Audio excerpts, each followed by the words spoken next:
ഇന്ന് നമുക്കൊരു നല്ലൊരു ആവോലി പൊള്ളിച്ചെടുത്താൽ എങ്ങനെ ഉണ്ടാവും? എന്നാൽ നേരെ വീഡിയോക്ക് പോരി. നമ്മളെ മീനൊക്കെ ഫുള്ള് ക്ലീനാക്കി വെച്ച് ഇതുപോലെ വരട്ട് കൊടുക്കണം. വൺ സൈഡ് 4 വരട്ട് കൊടുക്കുക.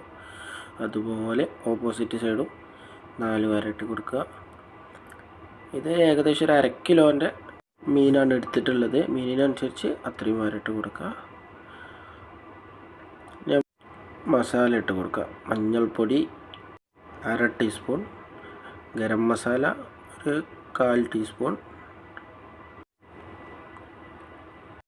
മുളക് പൊടി 1/2 teaspoon, garlic salt 1/2 teaspoon,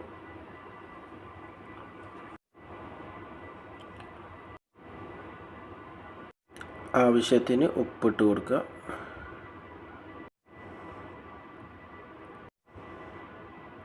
fish masala ആവശ്യത്തിന് കുറച്ച്, അധികമൊന്നും വേണ്ട, അതുപോലെ കുറച്ചിട്ട് കൊടുക്കുക.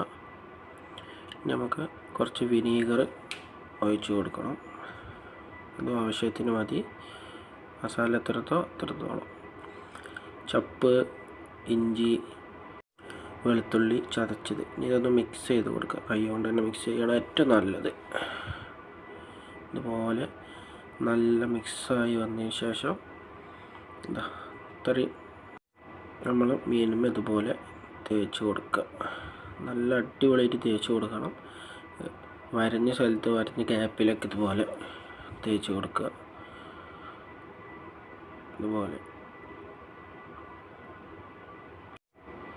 ഇതുപോലെ മീൻ മൊത്തം തേച്ച് കൊടുക്കുക. നമുക്ക് ഓപ്പോസിറ്റ് സൈഡ് കൂടെ അതുപോലെ ഒന്ന് തേച്ച് കൊടുക്കണം.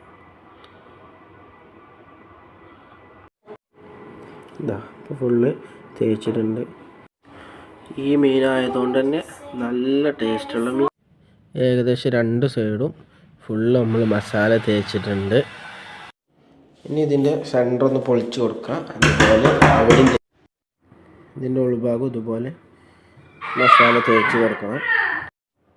ഇപ്പോൾ ഏകദേശം എല്ലാ സ്ഥലത്തും നമ്മൾ മസാല തേച്ച് കഴിഞ്ഞ് നമുക്കിത് ഫ്രൈ ചെയ്തെടുക്കേണ്ട പരിപാടിയാണ്. ഇത് ഏകദേശം ഒരു 5 മിനിറ്റ് നമുക്ക് റെസ്റ്റ് ചെയ്യാൻ വെക്കേണ്ടതുണ്ട്. അപ്പോൾ എല്ലാ സ്ഥലത്തും നല്ല മസാല ആയി. നമ്മളെ ഫ്രൈ പാൻ ഒന്ന് ചൂടാക്കി എടുക്കുക. ഇതിലേക്ക് നല്ലെണ്ണയാണ് ഒഴിക്കേണ്ടത് കേട്ടോ.